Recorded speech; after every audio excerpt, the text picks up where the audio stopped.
Morning students. आज मैं आपको क्लास 7 सब्जेक्ट आपका सामाजिक विषय और उसमें उप विषय है भूगोल और पार्ट 6 वायु की गतियाँ। तो आपने इस चैप्टर से पहले निम्न वायुदाब और उच्च वायुदाब के बारे में पढ़ा था, मैंने आपको पढ़ाया था। इससे पहला चैप्टर था हमारा वायुमंडल। तो उसमें मैंने आपको गैसेस कितनी परसेंट, जैसे आपकी नाइट्रोजन 78% है, ऑक्सीजन 21% है और अदर गैसेस जो है वो 1% है। तो मैंने आपको ये बताया था। अब आप पढ़ेंगे वायु की गतियों के बारे में। तो गर्म वायु वाले क्षेत्र में निम्न दाब और ठंडे वायु दाब वाले क्षेत्र में उच्च दाब पाया जाता है। वायु दाब और हवा के चलने में गहरा संबंध होता है। वायु दाब सदैव उच्च वायु दाब क्षेत्र से निम्न वायु दाब क्षेत्र की तरफ चलती है और पृथ्वी के धरातल के निकट वायु की इस क्षैतिज गति को पवन या हवा कहते हैं। क्या कहते हैं? पृथ्वी के धरातल के निकट वायु की क्षैतिज गति को पवन या हवा कहते हैं। और पवन दिशा संबंधी सिद्धांत, इसके बाद हमारा आता है पवन दिशा संबंधी सिद्धांत।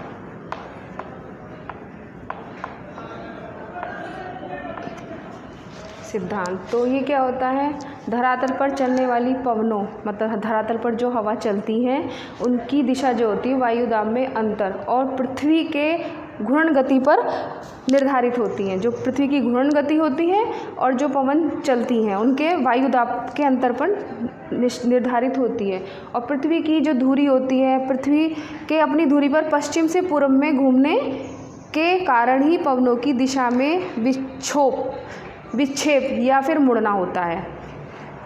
और पवनों की दिशा में परिवर्तन में लगने वाले इस बल को क्या कहते हैं? इसको कहते हैं विक्षेप बल। जो दिशा में परिवर्तन होता है उसको कहते हैं विक्षेप बल या फिर कोरियोलाइसिस बल कहा जाता है।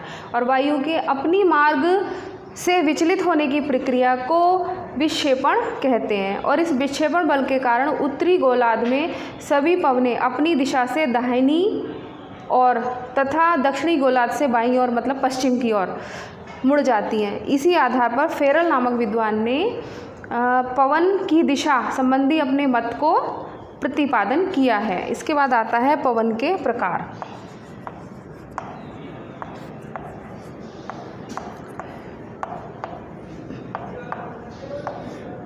पवन के प्रकार, तो पवन होती हैं आपकी, एक होती है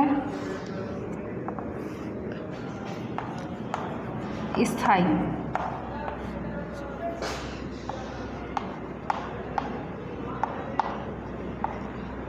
अस्थायी। अब जो स्थायी पवन है वो भी आपकी 3 पार्ट में होती हैं।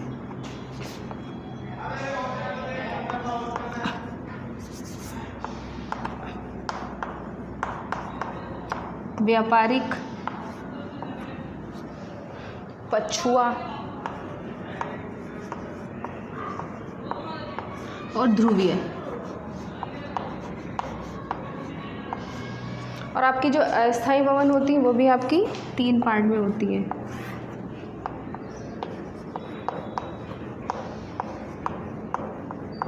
मानसूनी, स्थानीय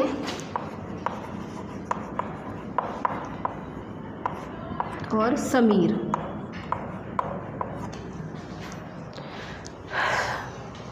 जो आपकी मानसूनी,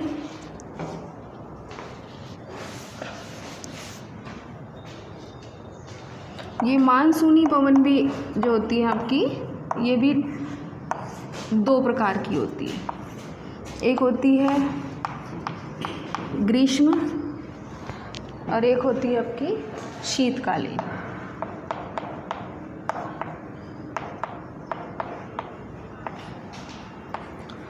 ग्रीष्मकालीन, ठीक है। और जो आपकी स्थानीय पवन होती है वो आपकी 4 प्रकार की होती है।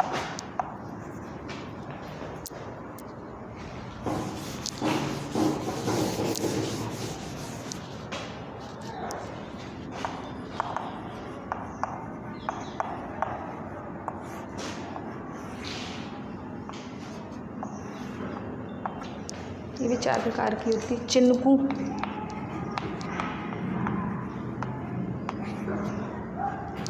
सिरोका, सिरोकू,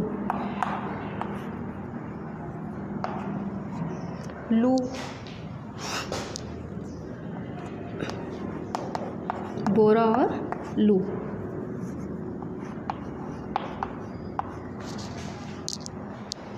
ये हो गए आपके पवन के प्रकार। तो पवन क्या होती है? किसी स्थान विशेष से चलने वाली विशिष्ट हवाओं को क्या कहते हैं? स्थानीय पवन कहते हैं। स्थल से जल और जल से स्थल की ओर चलने वाली पवनों को क्रमशः स्थलीय तथा जलीय वायु या समीर कहते हैं। पवन जिस दिशा व जगह से शुरू होती है उसका जो नाम है उसी दिशा के नाम पर पड़ जाता है। ऐसी पवन जो वर्ष भर में एक निश्चित दिशा में चलती हैं उनको बोलते हैं ग्रहीय पवन या स्थानीय पवन कहते हैं। और इसके विपरीत जिन पवनों की दिशा में मौसम के अनुसार परिवर्तन होता रहता है वो क्या कहलाएंगी? वो कहलाती हैं मानसूनी या मौसमी पवनें कहते हैं। और इस तरह की पवनों को 2 वर्ग में रखा गया। तो मैंने आपको बताया था पवन के प्रकार, स्थायी और एक दूसरा होता है अस्थायी। और स्थायी में आपकी 3 प्रकार की आती हैं, व्यापारिक, पछुआ और ध्रुवीय। तो पहले पढ़ेंगे हम स्थायी पवन के बारे में।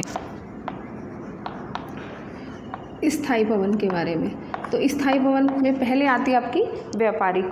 तो व्यापारिक स्थायी तो जो क्या होती है, इन पवनों का क्या होता है, वर्ष भर प्राय मतलब एक ही समान रहती हैं और इसका वितरण जो होता है पूरे ग्लोब में होता है। और इनकी उपस्थिति संपूर्ण ग्लोब के तापक्रम को पृथ्वी तथा पृथ्वी के घूर्णन में उत्पन्न उच्च वायुदाब तथा निम्न वायुदाब से संबंधित है। और इनको क्या कहते हैं? ग्रही पवन कहते हैं। और इनमें प्रमुख हो गई आपको मैंने बताया व्यापारिक पवन, पछुआ और ध्रुवीय। तो व्यापारिक क्या होती हैं? ये होती हैं उपोषण उच्च वायुदाब से भूमध्य रेखीय निम्न वायुदाब की ओर व्यापारिक पवनें चलती हैं। कैसे चलती हैं? उपोषण उच्च वायुदाब से भूमध्य रेखीय निम्न वायु की तरफ क्या करती हैं? व्यापारिक पवनें चलती हैं। और इनकी दिशा जो होती है वो नियमित होने के कारण प्राचीन काल में व्यापारियों को पाल युक्त जलयानों की संरक्षण, मतलब कि इन हवाओं का जो होता है, जो व्यापारी थे जब व्यापार करते थे पानी के द्वारा जाते थे अपने जलयानों से, तो वो इन हवाओं के द्वारा ही वो मतलब पता लगाते थे कि कौन सी हवा चल रही है और इससे वो संचालन में उनको सुविधा होती थी, इसलिए इनको व्यापारिक पवन कहा जाता है। फेरल के नियमानुसार उत्तरी गोलार्ध में इनकी दिशा उत्तर पूर्व से दक्षिण पश्चिम और दक्षिणी गोलार्ध में पश्चिम से उत्तर पश्चिम की ओर होती है। दक्षिण से पूर्व से उत्तर पश्चिम की ओर होती है। इसके बाद आपकी आती है पछुआ पवन। तो पछुआ पवन भी स्थायी पवन होती हैं और ये कैसी होती हैं? ये उपोषण उच्च वायुदाब से उपध्रुवीय निम्न वायु की तरफ चलती हैं और इनको स्थायी मतलब पछुआ पवन कहते हैं। और इनकी दिशा उत्तरी गोलार्ध में दक्षिण पश्चिम से उत्तर पूर्व और दक्षिणी गोलार्ध में उत्तर पश्चिम से दक्षिण पूर्व की ओर होती है। इसके बाद आपकी आती है ध्रुवीय पवन। ध्रुवीय पवन ये 60 डिग्री से 65 डिग्री अक्षांशों के मध्य दोनों गोलार्धों में कम वायुदाब मिलता है। इसे शीतोष्ण कटिबंधीय निम्न दाब पेटी कहते हैं। ध्रुवों पर अत्यधिक शीत के कारण उच्च वायुदाब साल भर बना रहता है। मतलब मैंने आपको बताया था जहाँ पर ठंड होती है वहाँ पर उच्च वायुदाब होता है और जहाँ पर गर्मी होती है वहाँ पर निम्न वायुदाब होता है। ध्रुवीय उच्च वायुदाब, शीतोष्ण उपध्रुवीय निम्न वायुदाब की ओर पवनें ध्रुवीय पवन। तो जो ध्रुवीय उच्च वायुदाब से शीतोष्ण उपध्रुवीय निम्न वायु दाब की तरफ चलती है उन पवन को कहते हैं ध्रुवीय पवन। इसके बाद आपकी आती है अस्थायी। इसके बाद आ जाती है अस्थायी।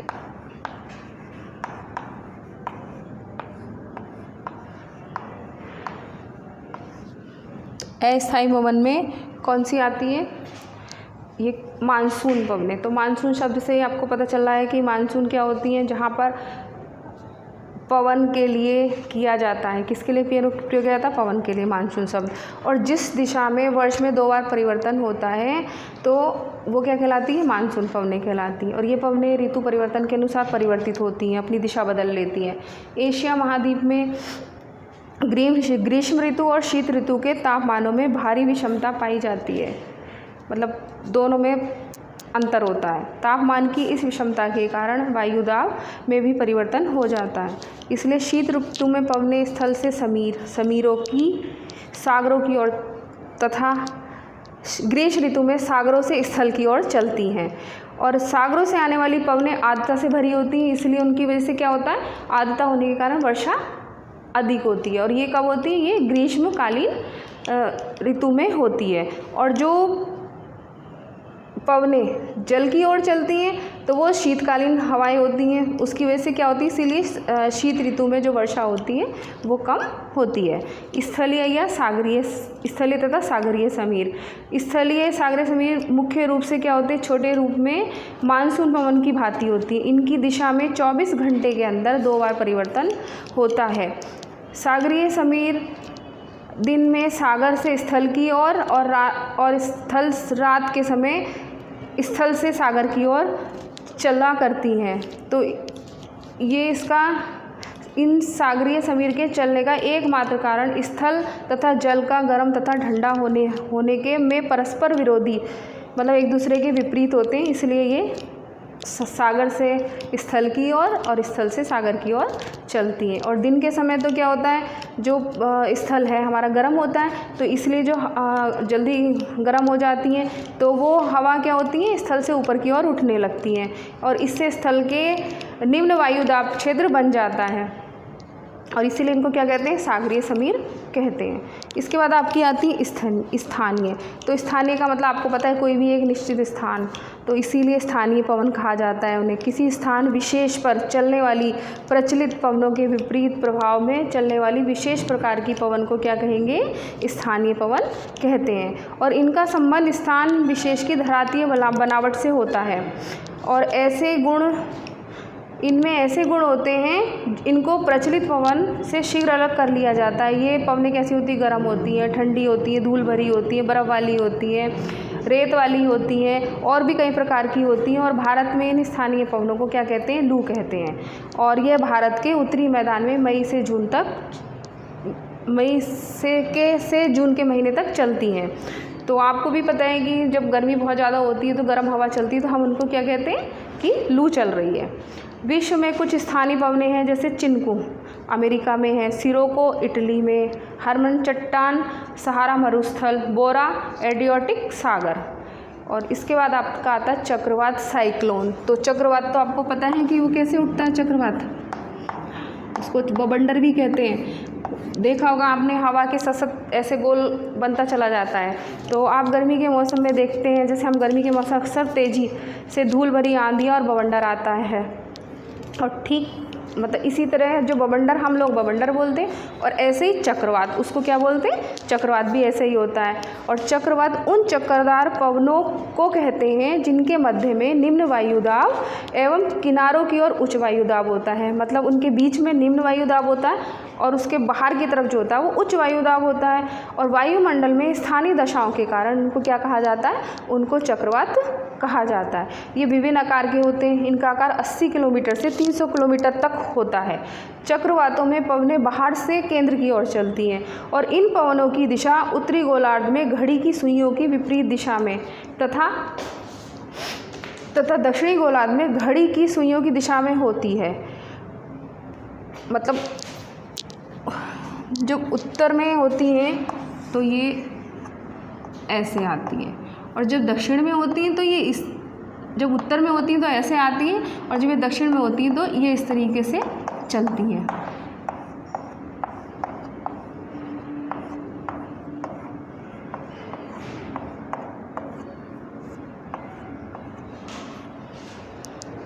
इसके बाद आता है उष्णकटिबंधीय चक्रवात। तो उष्णकटिबंधीय चक्रवात क्या होता है? पृथ्वी के उत्तरी और दक्षिणी गोलार्धों में 5 डिग्री से 20 डिग्री अक्षांशों के बीच अधिक आते हैं। भारत में बंगाल की खाड़ी से उत्पन्न चक्रवात पश्चिमी बंगाल, उड़ीसा, आंध्र प्रदेश और तमिलनाडु तथा अरब सागर से उत्पन्न जो होता है वो चक्रवात आता गुजरात और महाराष्ट्र के समुद्र तटीय भागों में अधिक प्रभावित करते हैं। हमारे देश के कुल क्षेत्रफल का 8% भूभाग क्या है, समुद्री तूफान या चक्रवात से प्रभावित है। ये क्या होते हैं, बहुत विनाशकारी होते हैं। जब चक्रवात आता तो बहुत ज़्यादा अधिक नुकसान हो जाता है। और इन्हें चीन सागर में टाइफून, मैक्सिको की खाड़ी में टोर्नेडो और उत्तरी अमेरिका में हरिकेन के नाम से और बंगाल की खाड़ी में से चक्रवात कहते हैं। और शीतोष्ण कटिबंधीय चक्रवात क्या होते हैं, ये चक्रवात 30 डिग्री से 65 डिग्री अक्षांशों के भी दोनों गोलार्धों में आते हैं और ये आकार में क्या होते हैं, विस्तृत होते हैं। और चक्रवात से बचने के उपाय क्या हैं, तो जब चक्रवात आता तो उससे बचने के लिए क्या करना चाहिए, संचार माध्यमों द्वारा सूचना पर समुद्र के समीप मछली पकड़ने ना जाएं। उसके लिए अनाउंस कर दिया जाता है। जब चक्रवात आना होता है तो उससे पहले सभी लोगों को बता दिया जाता है कि चक्रवात आने वाला है, तो समुद्र पर मछली पकड़ने के लिए ना जाएं। और चेतावनी प्राप्त होने के बाद समुद्र तट और नदियों के डेल्टा क्षेत्र से सुरक्षित स्थान पर चले जाएं, वहाँ से दूर हट जाएं। और चक्रवात आने पर मकानों के ऊपर जो टीन शेड होती है वो खड़कर उड़ जाती है, तो इसलिए अपने घर में अंदर खिड़की दरवाजे बंद करके बैठ जाएं। और चक्रवात के कारण टूटे हुए पुल, भवन, पेड़ और बिजली के खंभे तारों को ना छुएं और एवं घरों की बिजली की लाइन काट दें। प्रति चक्रवात क्या होता है, प्रति चक्रवात में वायु की दिशा और चक्रवात के विपरीत होती है। इसमें केंद्र जो होता है उच्च वायुदाब रहता है और बाहर की तरफ जो होता है वायुदाब कम हो जाता है और इससे पवन की गति धीमी पड़ जाती है और मौसम क्या हो जाता है, सामान्य हो जाता है। प्रति चक्रवात की उपस्थिति चक्रवात की समाप्ति का सूचक